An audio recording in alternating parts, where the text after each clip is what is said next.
Hello there mga beloved yung soulmates. Kamusta po kayong lahat? Advance Happy New Year po. Dito naman po yung lingkod Renzo Tarot Channel para bigyan po kayo ng isang soulful and meaningful na tarot reading. Dito lang po sa inyo lagi naabangan. Sinusubaybayan ng Renzo Tarot Channel. Maraming salamat po sa inyong walang sawang tiwala, suporta at pagmamahal. Hindi niyo po ako iniwan simula't hanggang ngayon andito pa rin po kayo. This is the first time makita niyo po akong mag-reading na dati voice over lang, ngayon na nakikita nyo ng aking mukha, and you will sana masanay po ako and magtutuloy-tuloy na po ito. Don't worry, nagbalik na po ako at I know that you are so excited and happy na makita po ang inyong lingkod at muling makapagbalik at mabigyan kayo ng reading. Okay? 2026 reading energy po ng mga Scorpio. Okay, Scorpio, para sa inyo itong lahat. Huwag na po kayong umalis dyan. Thank you so much po sa inyong walang sawang tiwala, suporta, hindi pag-iwan, na wala man po yung lingkod, na medyo matagal na naman, pero I assure you, tuloy-tuloy na po ito. Andito na po ako sa Pilipinas, nakauwi na po ako galing Australia, and I'm settling here for good, and natututukan na po natin ang pagbibigay ng reading. Okay? And sa mga bago po, welcome po to our channel. Sa mga kung hindi pa po kayo nakapag-subscribe, please, I'm asking for your help. Subscribe po para mas lalo pong mag-grow ang ating channel. And mag-comment po kayo, nag-reply po ako sa mga comment. And please do share and like na rin po kung nagustuhan niyo ang video. Okay? Pag sinabi natin general reading, hindi po lahat ay makaka-resonate. Sabihin, take what resonates for you and hanapin po sa ibang reading ang inyong energy. Okay, wag natin papatagalin pa. Scorpio, kunin natin ay yung 10 para Spirit Universe, Spirit Guides, Angels, and Sisters. Mamaya po ipapakita ko sa inyo ang view nitong aking room, aking kwarto. Ha? Katapos, para naman makita nyo kung gaano kaganda itong ating kwarto na pinag-recordan. Meron na tayong isa. Spirit Universe, Spirit Guides, Angels, and Sisters, please give me 9 cards for Scorpio. Ayun, minahulog po, 2. Walo pa, kamusta kayong lahat? Mga pinakamahal kong soulmates. Sana yung mga umalis na, sana bumalik po kayo. Andito na po ang inyong lingkod. Maraming salamat po. Pag ganito po na nagpapakita ang bara, binabalik po natin siya, okay? Spirit Universe, Spirit Guides. Ayun, may nahulog na 2, 5, 6, 4 na lang po. Maraming salamat po sa inyong walang sawang tiwala. Hindi po ako magsasawang pasalamat sa inyo sapagkat sinabi ko noon pa lang na sino mag-akala na from nothing, and ngayon at pasensya na po kung nawala po ako na medyo matagal, and I promise you magtutuloy-tuloy na po ito. Last 2 please. Sa mga nagtataka po, baka sa mga bago, bakit po ganito ako mag-shuffle parang anggulo? Well, ganyan po talaga, kanya-kanyang style po, pero dyan po tayo nakakakuha ng magagandang cards na wherein makaka-resonate po ang ating mga viewers. Okay, kumpleto na po ang ating 10 baraha. Kaya natin pang patagalin ito. Okay, Scorpio, let's begin your 2026 general reading with your first card, Queen of Swords. Okay, listen Scorpio. 2026, I can hear a commanding, parang confidence. Okay? Parang it's been a long time na parang nanahimik kayo. Parang you just let it things, bahala ka, papabayaan ko lang, deadma ako, wala akong pakip. But 2026, you will be a fighter. Lalaban ka. 2026 is a year for, it's not parang gaganti ka, parang gagawa ka masabat. Ipapakita mo na parang tama na yung pagtitimpi. I need to voice out. I need to show that I have voice, and parang ipapakita mo na hindi pwedeng ganito lang. So, may kaya ko naman. May laman naman ang utak ko. What I mean, kaya naman ang katawan ko. Hindi pwedeng papakita mo sa akin na parang ganito lang. Scorpio is 2026. With this Queen of Swords, I can say a year full of confidence. Parang maninibagong lahat. Kala nila kasi for the long time na nahimik ka. Pinapabayaan mo lang yung mga bagay-bagay. But look, here you are. This year will be a very year full of energy. Full of confidence para sa'yo. Okay, Scorpio? Pangalawa, look, Hermit. Sabi ko nga Hermit card, it means from here. Ayan. Parang naguguluhan. Paggaling sa moment or situation, parang nasa turbulence, you don't know where you going, or if you belong to something. Here, the Hermit code 2026, it will be gone. Okay? Parang lalabas ka sa lungga. Yan, I can see here. Yan, may dala ka ng ilaw. Tapos na yung mga panahon na nagmukmuk ka, tapos na yung mga oras na parang inubos mo ang panahon mo sa kwarto lang. You just focus on yourself. But 2026, this will be year which you will blossom in terms of socialization. Parang yun, lalabas ka ng comfort zone mo, mas madalas ka na makikita sa community, sa mga makikipag-meet sa mga kaibigan or anything, parang more on exposure. Okay? Scorpio, maraming mangyayari ng mga ganap na parang makikita ka, ma-highlight yung galing mo, ma-highlight yung parang so everyone will discover you or parang makikilala. Okay? Hermit. Pangatlo, look, Scorpio celebration, 3 of Cups. Okay, 2026, there's a milestone, there is something, achievement that you will be celebrating. Not only you, but the people that you trusted or that you love.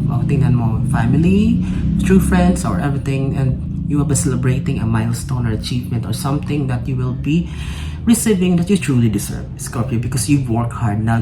Trabaho ka talaga, pinaghirapan mo to, talagang nilaban mo ang lahat na to, talagang kung ano man tong ma-receive mo by 2026, you truly deserve it. And you will be celebrating it only with those people na nakasama mo during those times na pinaghirapan mo ito.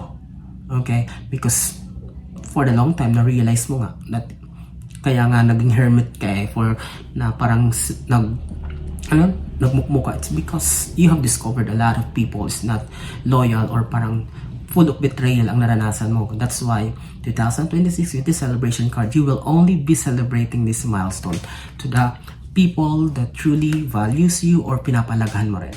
Okay? And you know that, kilala mo yan. And alam kong Scorpio ay napili mo na yan, kilalang kilala mo yan.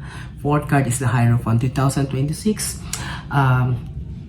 What is this? The energy of being religious or something, kung ano man pinapaniwalaan mo, if you're Christian or whatsoever.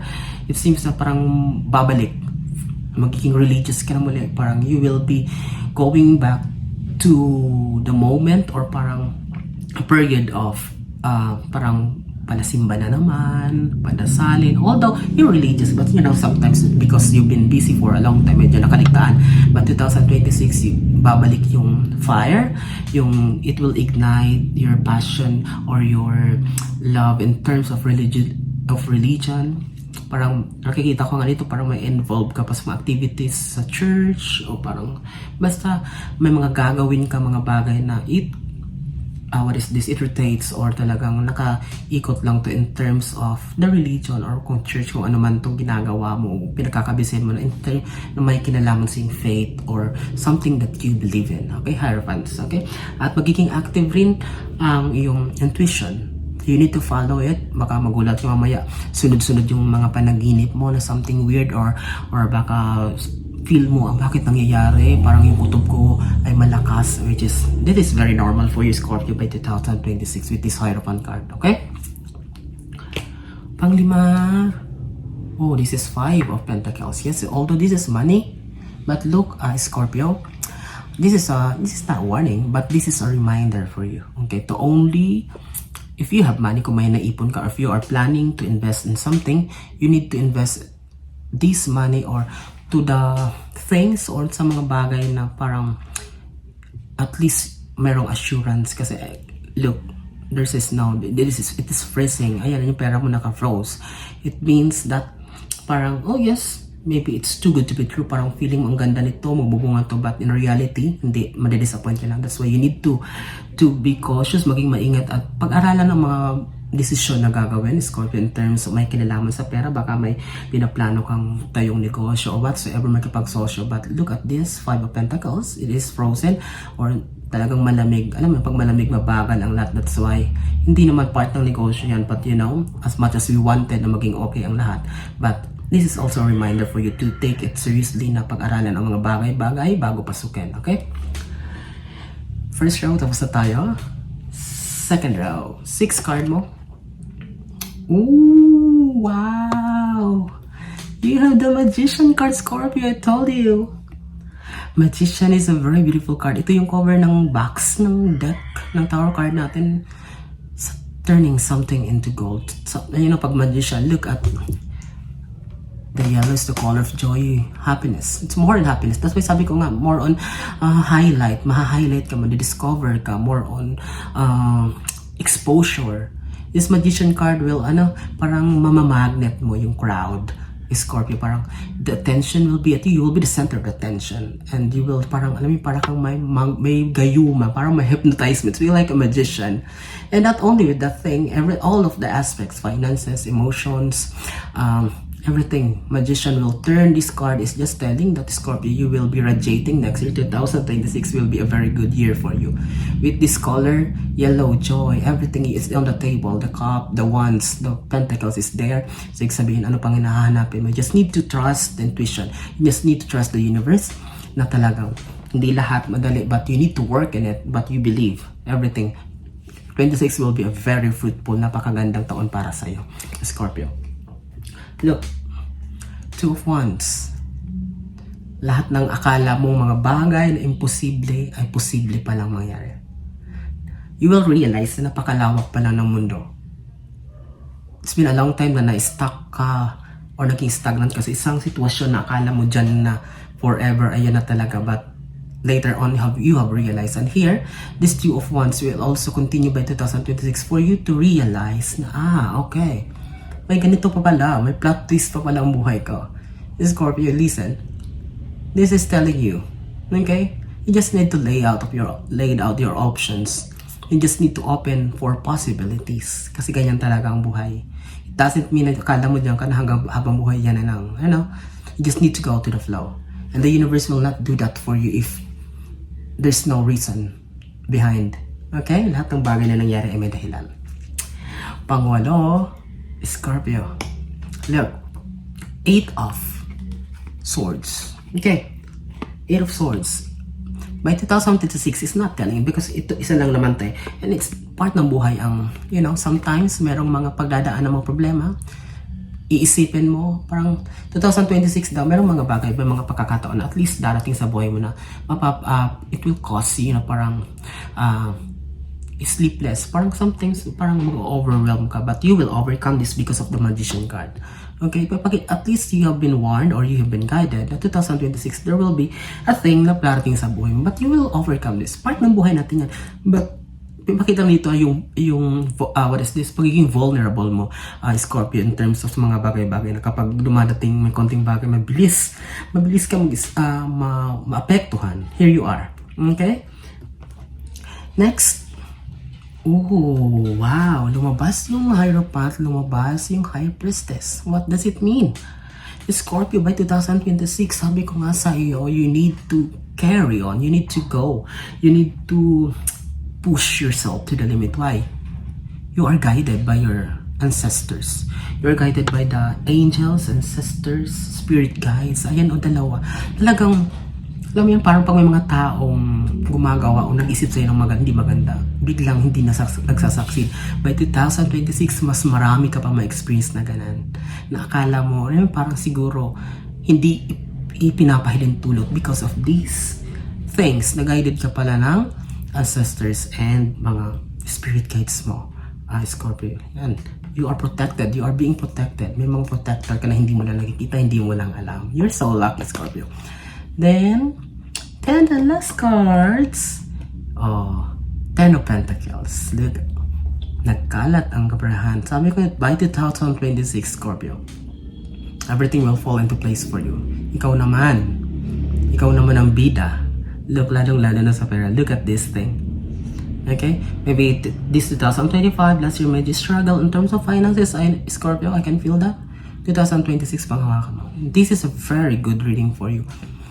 There's such no thing as reading na parang katulad nito na parang kung sa cool lang, chill lang ang vibes ng reading na to, but this is a very positive for you 2026. I'm wishing you, Scorpio, the best to 2026, and I know that you can shine. You will be shining and you can do things positively, confidently because Scorpios are very good people. Okay, maraming salamat po sa inyong pagsama sa ating reading ngayon. Naway, nagustuhan niyo po kung naka-resonate po kayo, mag-comment kayo. And please, subscribe po pag di pa kayo nakasubscribe and share our videos and mag-like, mag-comment po kayo. I am replying to the comments. Maraming salamat po sa inyong walang sawang tiwala, support at pagmamahal.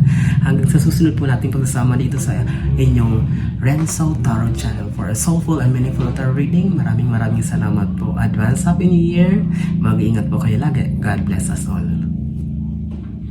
Hi mahal kong soulmate. Sorry, singit ko lang to. Di ba sinabi ko sa inyo kanina na ipapakita ko ang view ng aking room kung saan ko nire-record ang ating mga reading.